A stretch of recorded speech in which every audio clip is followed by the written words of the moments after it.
오늘 저는 잠언서 3장 11절에서 26절까지 있는 말씀을 가지고 징계의 유익이라는 이런 제목하에서 말씀의 은혜를 나누기를 원합니다. 우리 한번 따라 하시겠습니까? 징계의 유익, 징계의 유익. 징계 좋아하는 사람 한번 손 들어보세요. 나는 하나님 앞에 징계받는 것을 좋아합니다. 아무도 없을 거예요. 이 세상에 징계 좋아하는 사람 아무도 없습니다.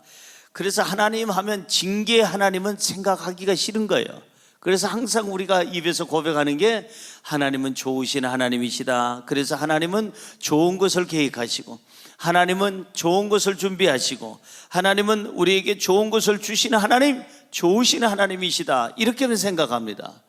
물론 징계도 하나님이 좋으신 하나님이니까 우리에게 징계를 주시는 줄로 믿습니다.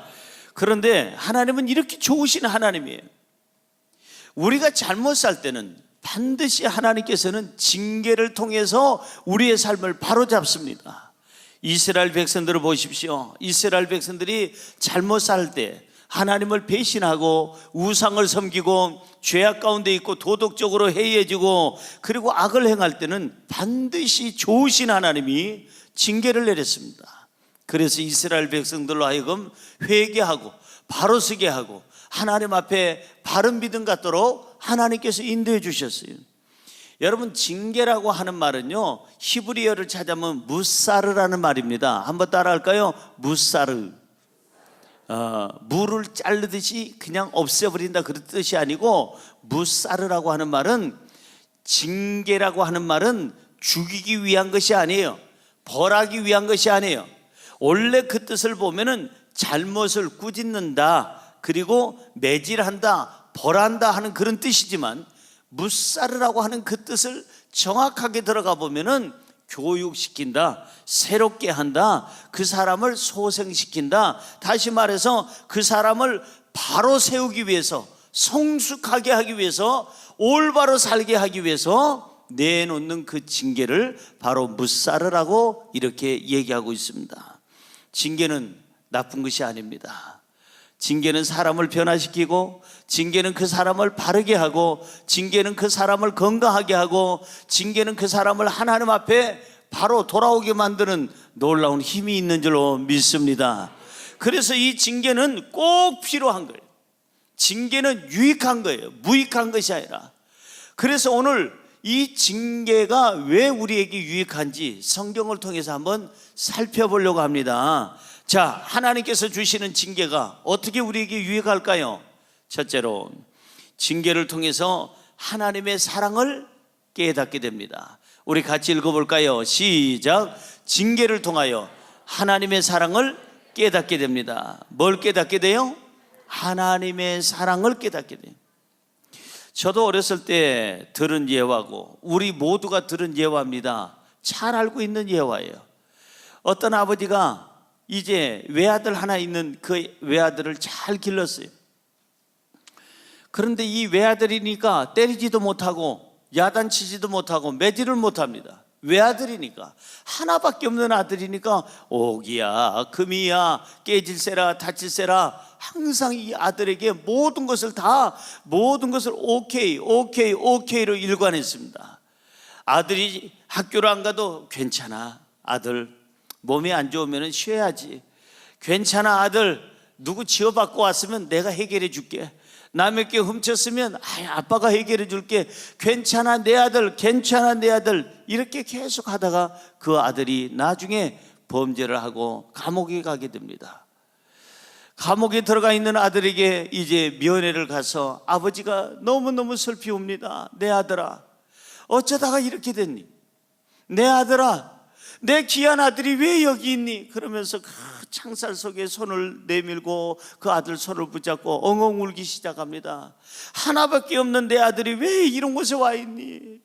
이 애비가 뭘 잘못한 거냐 하면서 통곡을 하니까 이 아버지가 통곡하는 그 사이에 아버지의 손을 이 아들이 꽉 꿰물어서 뼈 하나를 분질러 놨습니다. 손가락을, 피가 막 나고 야단났죠. 아버지가 깜짝 놀라서, 야 이님 못된 녀석, 아버지가 널 사랑하기 때문에 여기까지 왔는데 아니 세상에 아버지 손가락을 물어뜯고 이렇게 피를 철철 나게 하면 어떡하느냐고 소리를 지르니까 이 아들이 하는 말, 내가 이 감옥에 있는 것은 나 때문이 아니라 아버지 때문이에요. 아버지가 내가 학교 안 가면 학교 가라고 해야 되어 있을 거고, 내가 게으르면 부지런히 일해야 된다고 말씀을 하셔야 되고, 내가 남을 때리고 왔으면 때리지 말라고 그래야 될 것이고, 내가 도둑질을 했으면 도둑질하면 안 된다는 것을 가르쳐 줘야 되는데, 아버지는 나한테 아니라는 말을 한 번도 해본 적이 없습니다. 괜찮아 아들아, 내 아들은 괜찮아, 내 아들은 괜찮아, 이것으로 일관하다가 이 모양 이 꼴이 된 거 아닙니까? 이건 다 아버지 책임입니다. 여러분, 맞습니다. 진짜 아버지는요, 자식을 징계할 줄 알아야 돼요. 제가 지금 뒤돌아보니까 제가 청소년 시기에 제가 나쁜 짓 안 하고 못된 짓 안 하고 그리고 학교 그리고 집 교회밖에 몰랐던 것은 우리 아버지가 무서웠기 때문인 것 같아요. 여차하면 우리 아버지는 애누리 없습니다. 그래서 우리 아버지는 굉장히 무서웠어요. 근엄했어요. 그러니까 제가 딴짓을 못하고 학교에서 돌아와라, 바로 와라, 바로 와야 됩니다. 그리고 나서 무엇을 하든지 간에 잘못된 일을 할 수가 없습니다. 아버지가 무서우니까. 그게 진짜 아버지예요. 진짜 아버지는요, 자식에게 징계할 줄 알아야 됩니다. 가짜 아버지는 징계 안 합니다. 그 사람이 죄를 짓든 악을 행하든 쇠고랑이를 차든 경찰에게 붙잡혀가든 내버려 둡니다. 왜? 진짜 아버지가 아니니까. 아저씨는 절대 징계할 수가 없어요. 남의 자식을. 아버지니까 징계를 합니다. 어머니는 절대적으로 징계해야 됩니다. 아줌마는 징계 못해요. 남의 자식을 아줌마가 징계했다가는 문제가 생깁니다. 사랑하는 성도 여러분, 아버지가 징계할 때 얼마나 마음이 아프겠어요. 자식을 징계할 때 얼마나 슬프겠어요. 너무나도 아픈 마음 가지고 자식을 징계를 하고 야단을 친다 이 말이에요. 징계가 없는 것은 올바른 아버지가 아니라는 것입니다. 우리 하나님은 누구시냐? 천부가 되십니다.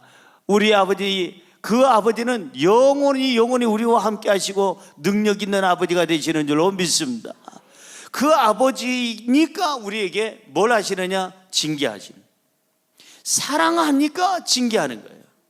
성경 볼까요? 본문 말씀 12절입니다. 우리 같이 봉독합니다. 대저 여호와께서 그 사랑하는 자를 징계하시기를 마치 아비가 그 기뻐하는 아들을 징계함같이 하시느니라. 잘 보세요. 대저 여호와께서, 하나님께서 누구를 징계하신다? 사랑하는 자를 징계한다고 그랬지, 미워하는 자를 징계한다고 안 했어요. 사랑하는 자를 징계하시는데 마치 누구처럼? 아버지가 그 자식을 기뻐하고 사랑하는 아들을 징계함같이 하시느니라.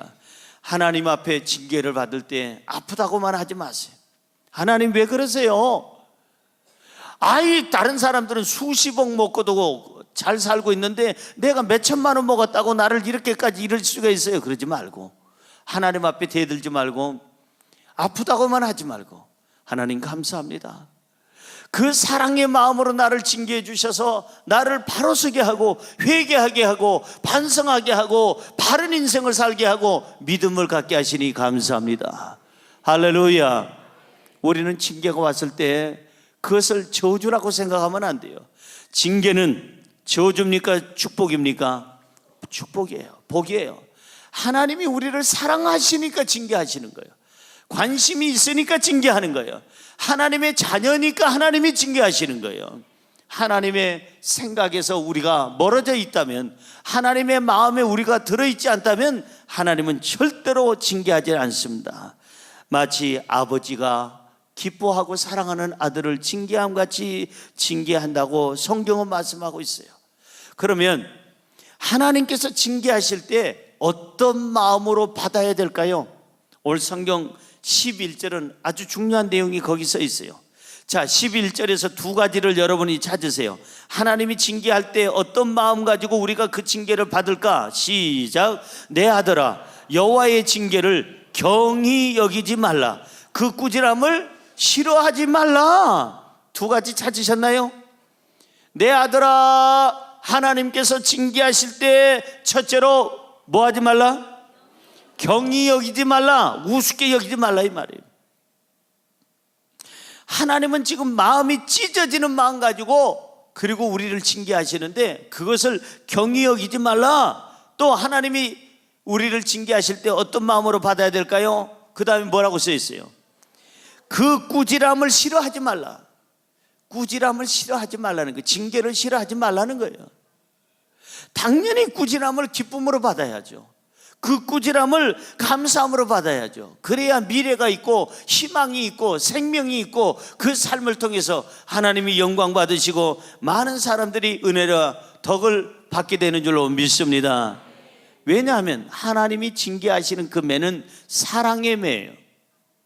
하나님의 징계는 희망의 매요, 기회를 우리에게 주시는 매이기 때문에 기쁨으로 받아야 될 줄로 믿습니다.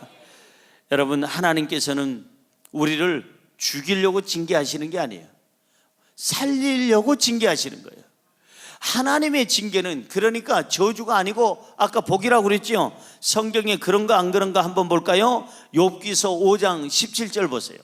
욥기서 5장 17절 시작. 볼지어다 하나님께 징계를 받는 자에게는 복이 있나니 그런즉 너는 전능자의 징계를 업신여기지 말지니라.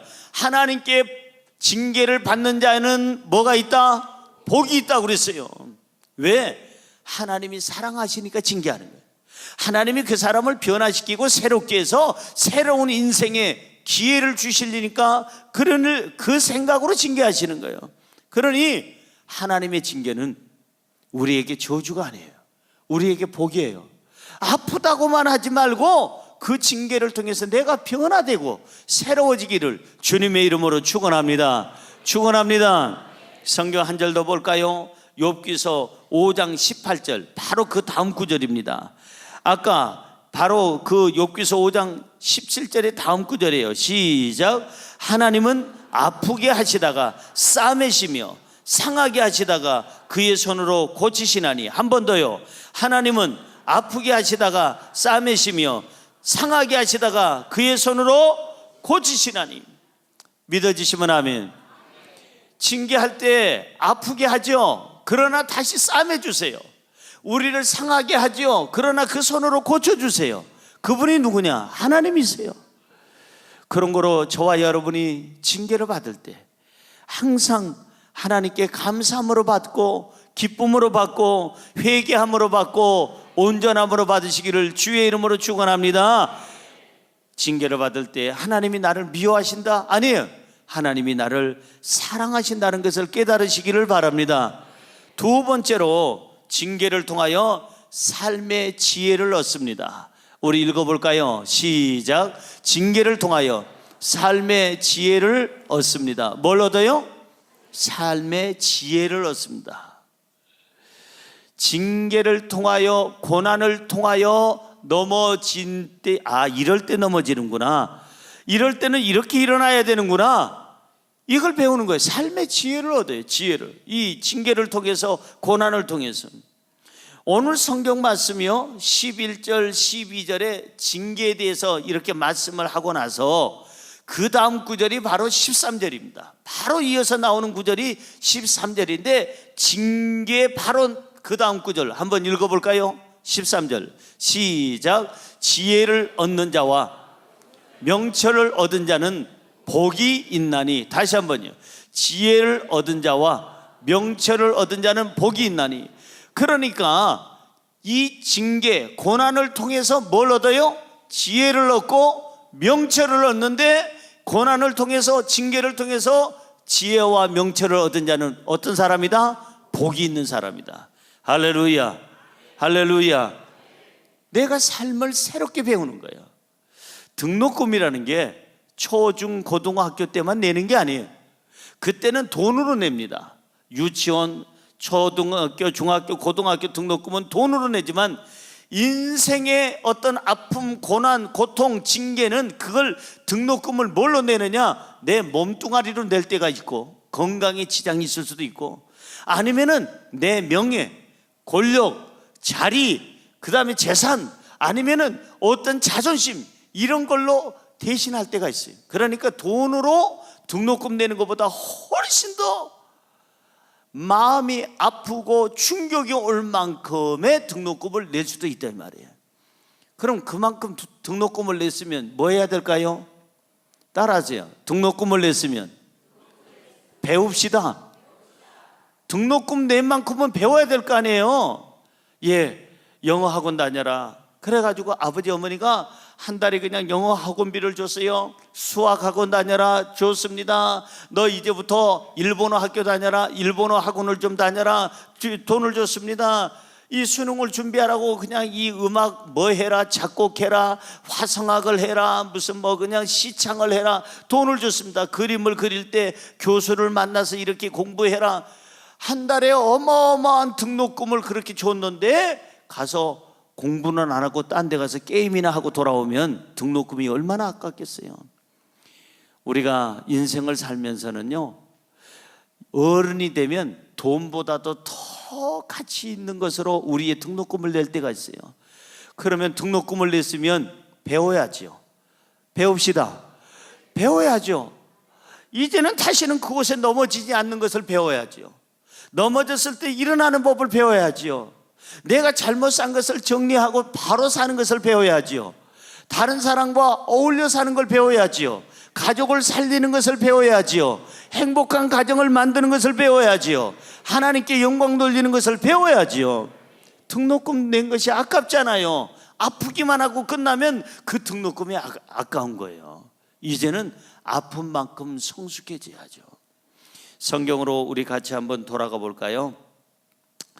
이 성경에 보니까요, 이런 말씀이 있어요. 14절에 징계를 통해서 얻은 삶의 지혜가 얼마나 소중한지가 나옵니다. 징계를 통해서 얻은 그 삶의 지혜는 굉장히 소중해요. 14절 시작. 이는 지혜를 얻은 것이 은을 얻은 것보다 낫고 그 이익이 정금보다 나으니라. 뭔가 깨우침이 있으면 아멘 하시기 바랍니다. 이는 지혜를 얻은 것이, 이 징계를 통해서 삶에 살아가는 지혜를 얻은 것이 은을 얻은 것보다 낫고 그 이익이 정금보다 나으니라. 그 다음 구절을 한번 볼까요? 15절은 이 지혜를 얻은 것이 얼마나 소중한지 15절입니다. 지혜는 진주보다 귀하니 너가 사모하는 모든 것으로도 이에 비교할 수 없도다. 지혜를 얻는 것이 얼마나 소중한지 귀한지 진주보다 귀하다. 네가 사모하는 거 어떤 황금보다도 귀한 것이 바로 지혜다. 비교할 수가 없다. 한 절 더 볼까요? 16절 보세요. 지혜가 얼마나 삶의 지혜가 소중한지 시작. 그의 오른손에는 장수가 있고 그의 왼손에는 부귀가 있느니라. 아멘입니까? 할렐루야. 이렇게 지혜가 소중한 거예요.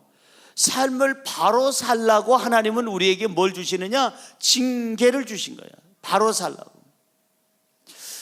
그런데 바로 살질 않고 그저 욕심만 그냥 머리 꼭대기까지 차가지고 그렇게 살다가 인생을 끝나는 사람들이 많다 이 말이에요. 참 좋은 글이 있어서 여러분에게 소개하려고 합니다. 잘 들어보세요. 아주 좋은 글이에요. 제목은 내려놓으시지요 라는 그런 제목입니다. 한번 들어보세요. 잡고 있는 것이 많으면 손이 아프고 들고 있는 것이 많으면 팔이 아픕니다. 이고 있는 것이 많으면 목이 아프고 지고 있는 것이 많으면 어깨가 아픕니다. 보고 있는 것이 많으면 눈이 아프고 생각하는 것이 많으면 머리가 아픕니다. 품고 있는 것이 많으면 가슴이 아픕니다. 내려놓으세요. 놓아 버리세요. 참 좋은 글인 것 같아요. 내려놓으면 아주 가뿐하고 편안하게 아주 힘차게 인생을 살 수 있는데 안 내려놓는다 이 말이에요. 그저 쥐인 거 또 지고 가진 거 더 갖고 더 갖고 더 갖고 더 갖고 그러다가 인생 땡 치는 사람들이 모든 사람들에게 국한되는 거예요. 모든 사람들에게 속한 거예요. 그래서 예수님께서 우리에게 기도를 가르쳐 주셨다. 그래서 그걸 무슨 기도라고 문이라고 그러죠? 주기도문이라고 그럽니다. 주님께서 가르쳐 주신 기도, 그걸 줄여가지고 주기도문 하는데, 주님께서 가르쳐 주신 기도문 안에 이렇게 써 있습니다. 한번 잘 들어보세요. 일용할 양식을 주옵시고. 한번 다시 한번요. 시작. 일용할 양식을 주옵시고. 뭘 달라고요? 하나님 돈 엄청 주옵시고 창고에 넘쳐나도록 주옵시고, 이렇게 주님이 안 가르쳤어요. 왜냐하면 우리 인생 끝나는 날, 지난주에 우리가 안개와 같은 인생이라는 제목으로 설교 말씀 들었는데, 갑자기 인생이 안개처럼 쫙 그냥 거쳐지면 아무것도 가져갈 수가 없어요. 아무것도 못 갔습니다. 그래서 일용할 양식을 주옵시고, 이게 정답이에요. 이스라엘 백성들이 출애굽을 하고 광야 생활 40년 하는 동안에 그저 양식이 필요했습니다. 그 다음에 뭔가 고기가 먹고 싶었습니다. 그래서 하나님 앞에 막 때렸습니다. 고기를 달라고. 그래서 하나님께서 뭘 주셨어요? 만나와 메추라기를 주셨습니다. 그런데 만나와 메추라기가 막 떨어지니까 이스라엘 백성들이 그냥 못 먹던 그냥 양식이 오고 그냥 고기가 오니까 예의 모르겠다, 이걸 막 저축해야 되겠다, 남겨놔야 되겠다. 그 다음날 다 썩어버리는 거예요. 없어지는 거예요. 그 다음날은 하나님이 새 것을 주시는 거예요. 하나님이 새 것을 주는데 왜 썩어지게끔 놔두는 거예요? 하나님은 우리 인생에 있어서 큰 교훈을 주시는 거예요. 이 세상 거 들고 갈 사람 아무도 없어요. 빈손으로 와서 빈손으로 갑니다. 너무 그렇게 그냥 욕심껏 그렇게 이 지고 또 지고 또 지고 또 지고 또 지고 하면 이 세상 떠날 때 제일 떠나기가 정말 싫은 사람이 누구냐? 진 것이 많은 사람. 아이고, 일산에 저 땅은 어떡한데야, 저 땅, 내 땅, 우리 땅 어떡하냐, 일산에 저 건물 내가 몇 동을 저거 갖고 있는데 저거 누구 것이 되냐, 전라도 말로 오메 짜내보러라니. 그러고 못 간다 이 말이에요. 눈을 감고 못 가. 끝까지 그 땅 쳐다보니까 땅 쳐다보다가 건물 쳐다보다가 은행 쳐다보다가 눈 뜨고 죽는 사람 있겠어요, 없겠어요? 있어요. 옆에 분에게 인사할까요? 우리는 그러지 맙시다. 한 번 더 인사할까요? 살은 빼지 말고 욕심 빼시기 바랍니다. 살은 안 빼도 괜찮아요. 뭘 빼야 돼요? 욕심은 빼야 돼요. 욕심은요, 욕심이 여기까지 차가지고 너무 가족들하고도 그냥 의리 끊어지고 친구하고도 의리 끊어지고 심지어는 그냥 자기 혼자서 그냥 주변에 사람이 없어요. 너무 욕심 때문에. 사랑하는 성도 여러분, 우리 인생 언제 갈지 모릅니다. 그렇다면은 오늘 우리가 꼭 기억해야 될 것은 욕심 버리자, 내려놓는 훈련을 하자. 그게 바로 뭐냐? 징계예요. 하나님께서는 우리가 욕심 부리고 죄를 짓고 악을 행하고 우상을 섬기고 세상의 쾌락으로 나가면 가만두질 않습니다. 징계를 내려요. 왜? 그 징계를 통해서 나를 뒤돌아보라고. 한 번쯤 자기 삶을 뒤돌아봐서 내가 지금 제대로 가정생활을 하고 있는지, 내가 제대로 사회생활을 하고 있는지, 내가 제대로 신앙생활을 하고 있는지 징계를 통해서 나를 뒤돌아보게 해요. 그리고 이 징계를 통해서 반성하게 하고 회개하게 하고, 이 징계를 통해서 하나님께서는 우리 삶의 지혜를 깨닫게 하고 명철을 주시며, 징계를 통해서 하나님의 사랑을 깨닫게 되고, 징계를 통해서 하나님과 사람들에게 박수받는 삶으로 바꿀 수 있는 기회를 주시는 줄로 믿습니다. 그러니까 징계는 절대적으로 저주가 아니에요. 징계는 복이다. 다시 한번 따라하세요. 징계는 복이다. 그러니까 뿌리치지 마세요. 뿌리치지 말고 내가 기쁨으로 받으세요. 하나님, 이번 이 징계를 통해서 내가 깨달음이 있게 하시고 회개가 있게 하시고, 이 징계를 통해 내 인생의 삶이 아름다운 삶으로 바뀌게 하여 주시옵소서. 이렇게 기도해야 돼요. 성경으로 돌아가 볼까요? 우리 본문 19절에 우리가 고난 중에 있을 때, 징계 중에 있을 때 하나님의 지혜를 구해야 돼요.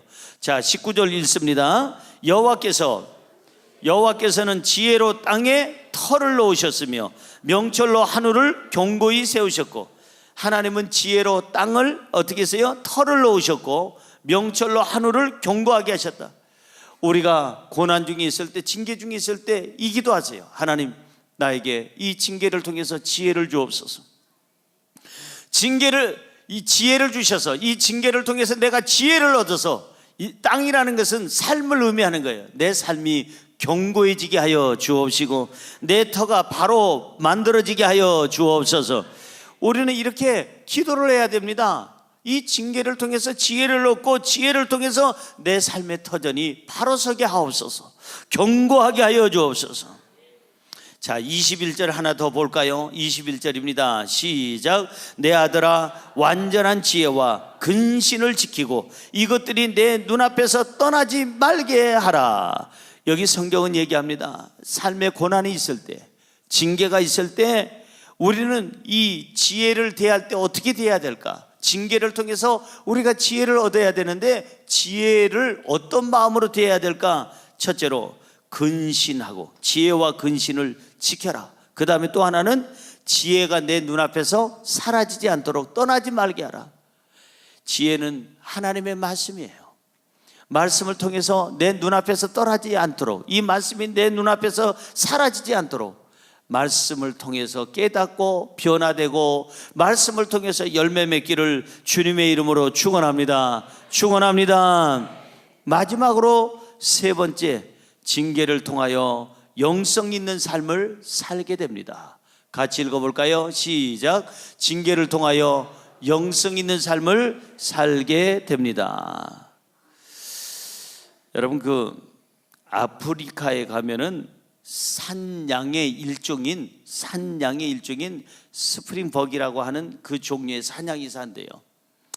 근데 이 스프링벅이라고 하는 이 사냥은 재밌는 게 한 가지 있는데, 풀을 뜯으면서 먹고 평화롭게 잘 지내다가도 이 자기 동료 중에 하나, 그 스프링벅 중에 하나가 갑자기 후다다다다다 뛰면은 어디 가느냐고 묻지도 않고, 왜 뛰냐고 묻지도 않고, 나도 가야 되느냐고 묻지도 않고, 한 녀석이 뛰면 두 녀석이 뛰고, 두 녀석이 뛰면 네 마리가 뛰고, 네 마리가 뛰면 10마리가 뛰고, 단체로 뛰는데 놀라운 것은요, 끝까지 숨이 차서 죽을 때까지 뛰는 거예요. 목적도 없어요. 방향도 없어요. 결국은 그 산양 제일 앞에 나가는 스프링벅이라고 하는 이 사냥이 절벽에서 떨어지면 다 몰살해서 떨어지는 거예요. 지혜로운 거예요? 무식한 거예요? 무식한 거예요. 아무 목적 없이 뛰는 거예요. 아무 목적, 의미 없이 무조건 뛰는 거예요. 한 녀석이 뛰니까 같이 뛰는 거예요. 어디 가느냐고도 묻지도 않아요. 동대문 가느냐고도 묻지도 않고, 남대문 가느냐고도 묻지도 않고, 일산의 호수공원 가느냐고 묻지도 않아요. 지옥 가느냐고 묻지도 않고, 천국 가느냐고 묻지도 않고, 무조건 스프링벅 하나가 뛰면은 모든 스프링벅들이, 그냥 사냥들이 다 뛰어서 같이 죽는 거예요. 대한민국의 우리 국회의원들이 이걸 좀 봤으면 좋겠어요. 들었으면 좋겠어요. 여당이 뭘 얘기하면 야당은 무조건적으로 반대해요. 야당이 무슨 말 한마디 하면 여당은 무조건 반대해요. 그러면서 그들의 입에서는 항상 국민을 위한다고 그래요. 그런 소리 하지 말라고 그래요. 짜증나 정말. 국민을 위한다면 여당이 무슨 말을 하면 듣고 정말 국민을 위한 걸까? 정말 그렇다면 박수 쳐주고 격려해주고, 우리가 생각지 못한 걸 여당이 했다고 밀어줘야 되는 거예요. 국민을 위한 거니까. 야당이 무슨 얘기를 하면은 여당이 들어주고 국민을 위한 거라면은 무조건, 야, 내가 정말 국민을 위해서 이 배지 달았는데 정말 국민을 위한다면 야당이 무슨 말을 하든가지 들어보고 국민을 위하면 따라주고 박수치고 동조해줘야 되는 거예요. 그 법안이 통과되도록 해줘야 되는 거예요. 그런데 야당에 누구 하나가, 산양 하나가 뛰면은 다 죽을 때까지 그냥 뛰어. 목적도 없어, 방향도 없어, 옳고 그름도 없어. 여당도 마찬가지예요. 누구 하나가 뛰면 다 뛰어. 다른 사람은 없어요. 그냥 그 당밖에 없어요. 국민은 없어요. 인생에 헛된 것을 찾았었네. 내 삶에 희망이 없었네. 그 찬양이 참 좋아요. 근데 나는 인생에 헛된 것을 찾았고 인생에 방향을 없었고 목적도 없이 살았다 이 말이에요. 그러나 예수 그리스도를 만난 다음에 난 인생에 희망이 생겼고 인생에 목적이 생겼다고 하는 찬양인데, 너무 좋은 찬양인데, 국회의원들이 아니 정치하는 사람들이, 아니 CEO들이, 아니 우리 사랑하는 교수님들, 선생님들이, 아니 전 국민이 깨달아야 될 거는 다른 사람을 정말 위한다고 말만 하지 말고 사람들을 위한다면 들을 수 있는 귀가 있어야 되고, 왜 뛰어야 되는지, 이게 지옥으로 뛰는지 천국으로 뛰는지 알고 뛰자 이 말이에요. 무조건 그냥 여당은 여당, 야당은 야당 하지 말고 무조건 그렇게 뛰지 말고 정말 국민들을 위해서, 이웃을 위해서 알고 뛰자는 거예요. 이게 바르게 뛰고 있는지 잘못 뛰고 있는지 알고 뛰어야지. 사랑하는 성도 여러분, 저와 여러분이 징계를 받을 때 꼭 기억해야 될 게 있어요. 하나님을 찾아야 되는 거예요. 징계의 목적이 뭔지 아세요? 가장 큰 목적이 하나님 찾는 거예요. 징계의 목적이 뭐라고요? 하나님 찾는 거예요. 하나님. 옆에 분에게 인사할까요? 하나님 찾으시기 바랍니다. 징계가 있을 때, 고난이 있을 때 제일 먼저 해야 할 일은 하나님을 찾는 거예요. 그리고 영성 있는 삶을 사는 거예요. 그동안에 너무 죄악된 세상을 살았어요. 너무나도 쾌락주의로 살았어요. 너무 부패하게 살았어요. 더럽게 살았어요. 악취 나는 인생을 살았어요. 그래서 징계를 받았으면 이제는 악취를 제거하고 향기 나도록 해야겠고, 부패를 버리고 정결하고 깨끗하게 살아야 될 것이며, 부정부패를 다 버리고 이제는 정직하고 진실하게 살아야 되는 거예요. 그리고 세상 것 버리고 하나님을 찾아야 삶의 기회가 있는 줄로 믿습니다. 그래서 영성 있는 삶, 세속에 물든 삶이 아니라 영성 있는 삶, 예배에 충실하고 기도에 힘쓰며 찬양에 힘쓰고 전도의 열매를 맺으며 믿음 생활을 바로 해야 될 줄로 믿습니다. 할렐루야. 성경으로 돌아가 볼까요? 우리가 하나님을 믿게 되고 우리가 영성 있는 삶을 살게 되면 어떤 복이 있느냐, 딱 두 가지가 먼저 나옵니다. 본문 17절이에요. 우리 인생의 가장 중요한 것 두 가지를 하나님을 찾은 사람, 징계를 통해서 하나님을 찾고 영성을 회복한 사람에게 인생의 가장 중요한 거 두 가지를 주신대요. 시작. 그 길은 즐거운 길이요 그의 지름길은 다 평강이니라. 17절 다시 한번요. 시작. 그 길은 즐거운 길이요 그의 지름길은 다 평강이니라. 그 길은 뭐예요? 영성 있게 사는 길. 징계를 통하여 지혜를 깨닫고 지혜를 가지고 하나님을 찾았어요. 하나님을 찾아서 영성 있게 믿음으로 사는 그 길은 첫째로 뭐가 있다고요? 즐거움이 있다는 거예요. 인생은 즐겁게 살아야 돼요. 짜증스럽게 살면 그게 하루하루가 지옥 같잖아요.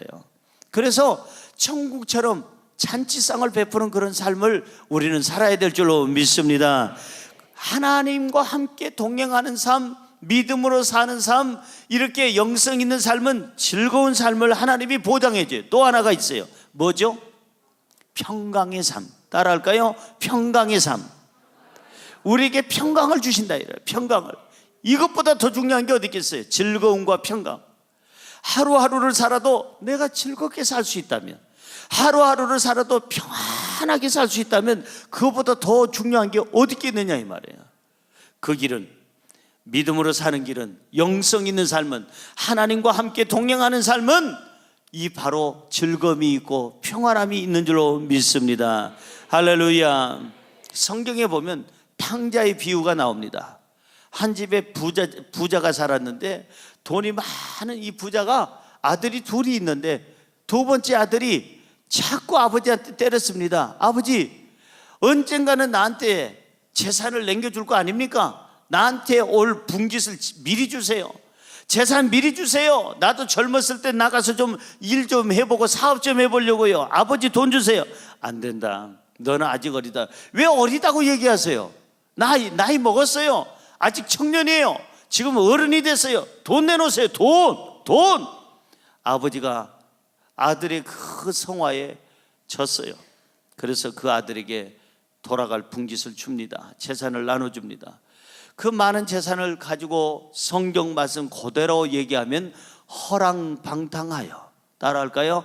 허랑방탕하여 세상에 죄 짓는 데 썼고 그 돈 가지고 내 돈 가지고 내가 쓰는데 무슨 말이 많냐? 나이트클럽 가든 뭘 가든 무슨 말이 많아 그럽니다. 미국에 며칠 전에 큰 참사가 있었습니다. 나이트클럽에서 춤추던 사람들 100여 명이나 사상자를 냈습니다.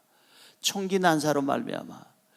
특별히 동성연애 연애자에 대한 증오감을 가진 어느 한 청년이 그렇게 가서 총으로 난사를 해서 100여 명이 죽거나 다치거나 중상을 입거나 해서 아주 미국이 발칵 뒤집어졌습니다. 뒤집어지면 뭐합니까? 그때마다 총기 규제를 해야 된다, 총기를 사용하지 말아야 된다. 100번을 얘기하면 뭐합니까? 총기 만들어서 파는 사람들이 반대합니다. 그 사람들 밥 끊어집니다. 밥거리가 끊어져요. 그러니까 저 마음대로 안 되는 거예요. 오바마 대통령이 그렇게 규제 뭐 해도 안 되는 이유가 있습니다. 왜? 그 총 때문에 먹고 사는 사람들이 있잖아요. 그 사업으로. 그 사람들이 그렇게 반대를 하면 어쩔 수 없습니다. 사실은 우리가 대한민국에 살고 있다는 게 너무 감사한 거예요. 총기 함부로 가지기라고 하면요, 너나 할 것 없이 다 총 하나 가지고 있으면 특별히 한국 사람 열 빨리 받습니다. 욱하는 성질이 있습니다. 김욱씨, 이욱씨, 박욱씨, 특별히 강욱씨, 특별히 최욱씨, 특별히 구욱씨, 이런 사람들 총기 가지면 어떻게 될까요? 총기 없어도 지금 자동차 몰고 가다가 앞차가 안 비켜줬다고 빵빵빵빵빵 하다 그래도 안 비켜주니까 어제도 나옵디다 딱 서가지고 나가지고 한 대 지어 박읍디다. 어제도 보니까 걔네들 좀 오랫동안 어디 좀 들어갔다 나와야 됩니다. 너무 가볍게 하니까 걔네들이 그러는 거예요. 어디 함부로 사람을 갖다가 구타하고 그럽니까? 대한민국에 총기 가지게 하면은요 5천만 민족이 금방 500만 민족으로 줄어듭니다. 금방 50만 민족으로 떨어지고 그 다음에 5만 명 그러다가 제일 마지막 하나 남는 사람 어제 저녁에 태어난 애 걔만 빼놓고 다 죽습니다. 대한민국은 그래요. 그러니까 우리 대한민국의 총기를 소지하지 않도록 했다는 게 얼마나 감사한지. 우리 욱하는 게요 미국 사람 10배입니다. 여러분 선진국 사람들은요 욱해도요 안 욱한 척하고 참습니다. 일본 사람들 그렇게 신경질 나고 화가 나도요 so 됐네, 스미마생 됐네 이럽니다. 속에는 끓어요. 우리나라 사람들은 속이 끓기도 전에 튀어나옵니다. 끓기도 전에, 아직 끓기도 전에, 나면 불기도 전에 막 집어넣습니다. 그래요. 대한민국에 산다는 게 얼마나 감사합니까? 총기 규제 안 됩니다. 미국 아무리 저렇게 외쳐도 안 되는 이유가 있습니다. 왜? 그걸로 먹고 사는 사람들 때문에 반대하니까 안 되는 거예요. 왜? 요거 떨어질까 봐, 자기 정치 생명 떨어질까 봐 말은 하다가도 다들 동조는 합니다. 동조는 하는데 안 되는 거예요. 여러분 보십시오. 사람이요 징계라고 하는 것은 꼭 필요한 거예요. 징계라고 하는 것은 우리가 평안하게 살 수 있다는 게 얼마나 감사한지. 내가 하나님 안에서 징계를 받고 징계를 통해서 삶의 지혜를 얻고 지혜를 통해서 이 지혜가 얼마나 소중한지 하나님의 말씀으로 이 지혜서를 가지고 살다 보니까 무엇이 있느냐? 영성 있는 삶을 살다 보니까 내 인생이 즐거워지고 내 인생이 평안해지면 이거야말로 천국이요 복인 줄로 믿습니다. 할렐루야. 이 징계가 있을 때 하나님을 찾아야 되고, 징계가 있을 때 믿음 생활해야 되고, 징계가 있을 때 세상을 멀리 해야 되고, 징계가 있을 때 영성을 새롭게 해야 될 줄로 믿습니다. 성경으로 돌아가 볼까요? 오늘 본문 말씀 18절입니다. 자, 크게 읽어보세요. 지혜는 그 얻은 자에게 생명나무라. 지혜를 가진 자는 복되도다. 뭘 가진 자가 복이 있다고요? 지혜를 가진 자. 그러니까 징계를 통해서 삶을 깨닫고 지혜를 얻고 하나님의 말씀을 내가 소유했다면 그 사람은 이미 생명을 소유한 거다. 생명나무다. 22절 볼까요? 22절입니다. 시작. 그리하면 그것이 내 영혼의 생명이 되며 네 목의 장식이 되리니. 보세요. 하나님께 돌아오고 징계를 통해서 하나님을 찾게 되고 징계를 통해서 하나님을 믿게 되고 징계를 통해서 하나님 말씀대로 살게 되면, 영성 있게 살게 되면 어떤 일이 있느냐? 우리의 삶에 생명이 있고 우리 삶에 영생이 있는 줄로 믿습니다. 할렐루야. 자, 23절 볼까요? 하나님 앞에 돌아오면 아까 주신 메시지하고 같은 내용입니다. 23절, 너가 너의 길을 평안히 행하겠고 내 발이 거치지 아니하겠으며 평안하다 이거예요. 걸림돌이 없다는 거예요. 26절도 동일한 얘기입니다. 시작. 대저 여호와는 너가 의지할 이신이라 너의 발을 지켜 걸리지 않게 하시리라. 인생에 걸림돌이 없게 하신다 이 말이에요. 24절 아주 중요한 구절입니다. 시작. 너가 누울 때 두려워하지 아니하겠고 너가 누운 즉 너의 잠이 달리로다. 잠잘 때 편하게 잘 수 있다는 거, 이것보다 더 큰 복이 어디 있을까요? 불면증 환자 얘기를 들어보니까 정말 괴롭다는 것을 제가 봤습니다. 그 사람은요 지금 4주째, 아니 한 달이 넘어도 잠을 못 자는 거예요. 잠이 안. 목사님 죽겠어요. 차라리 죽었으면 좋겠어요. 잠이 안 와요. 잠이 안 와요. 약을 먹기 시작했는데, 이 수면제를 먹기 시작했는데 이제는 수면제도 이제는 내성이 생겨가지고 안 들어. 그럼 어떡하겠어요? 목사님 죽고 싶어요. 여러분, 잠을 못 자고 불안하다는 것은 얼마나 그 인생이 괴롭다는 겁니까? 오늘 성경에 보니까 너가 누울 때 두렵지 아니할 것이고 네가 잠을 잘 때 너의 잠이 쓰다고 그랬어요? 달다고 그랬어요. 이런 잠을 자시기를 주님의 이름으로 축원합니다. 돌아와 돌아와 맘이 곤하니요. 돌아오기만 하면, 하나님께로 돌아오기만 하면, 이 징계를 통해서 하나님을 찾기만 하면 우리 인생에는 즐거움이 있고 평안함이 있고 영생이 있고 천국이 있고 우리의 삶에 아름다운 열매가 있게 될 줄로 믿습니다. 세 가지 잊지 마세요. 징계는 저주가 아니고 복입니다. 징계의 유익이 뭡니까? 첫째, 하나님의 사랑을 깨닫는 겁니다. 두 번째가 뭡니까? 삶의 지혜를 얻는 겁니다. 세 번째가 뭡니까? 영성 있는 삶을 사는 겁니다. 여러분들이 하나님 앞에서 이런 복 있는 삶을 살기를 주님의 이름으로 축원합니다. 축원합니다. 기도하겠습니다.